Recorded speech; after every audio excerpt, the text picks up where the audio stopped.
C'est le discours du général Bwera Mtetezi.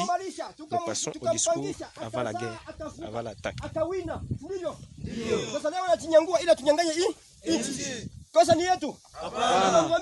Hapana. Yeye anatuhamia. Kwa hiyo sasa kama tunakutanyika hapa sisi wote, lengo letu ni moja. Kumfyeka adui. Mpaka tumtupie mbali. Kwa hiyo nawaambia wale wawili wasema tatu. Watu kama wakisikia safari kama na hii, watu wote wanakuwa na upendo. Kisha upendo. Tukiwa na upendo tutakuwa na baraka tena. Tukishakuwa na upendo tutakuwa na baraka pia. Askari. Kwa hiyo tushike upendo. Wewe tuko ndani ya vita. Mwenzako anaweza kahumie. Kazi yako utafanya nini? Kumuokoa. Nini? Kumuokoa. Ndio sababu ya upendo. Na wakati wote wanapendana, baraka pia zinakuwa. Tuna sheria moja ambayo tunaitangaza. Askari. Tuna sheria moja ambayo tunaitangaza. Watu tumsikie. Kuna sheria moja. Mateka tusimuue. Mateka tusimuue. Mwanamke, mtoto tusiue.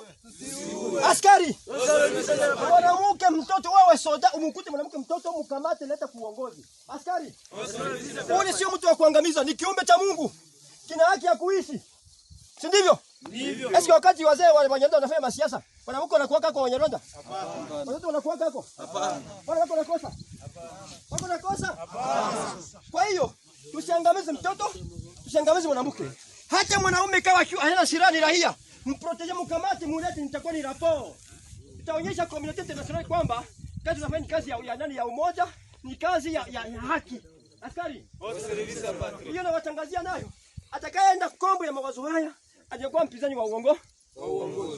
Na atupende kuwa na wapinzani kati ya uongozi na watu wapinzani. Kwa hiyo tunashika safari na roho moja. Pia tuwe na utii. Unajua maana ya utii? Utii. Heshima.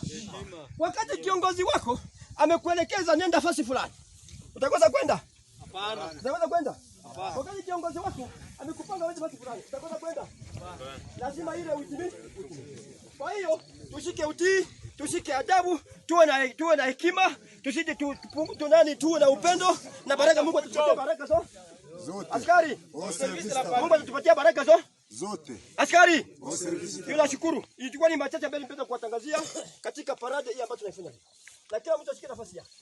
Askari, tunashukuru. Piga watu jamaa. Mes chers compatriotes, nous sommes en plein combat pour le moment. Vous avez entendu, le général il a dit que vous devez d'abord ne tuer pas les enfants et les femmes. Quand vous capturez un enfant, ou bien les capturer de la guerre, amenez-le devant les dirigeants. C'est ça, mes chers compatriotes, c'est la voix de Kivu, la voix de Samba, toujours au service de la nation.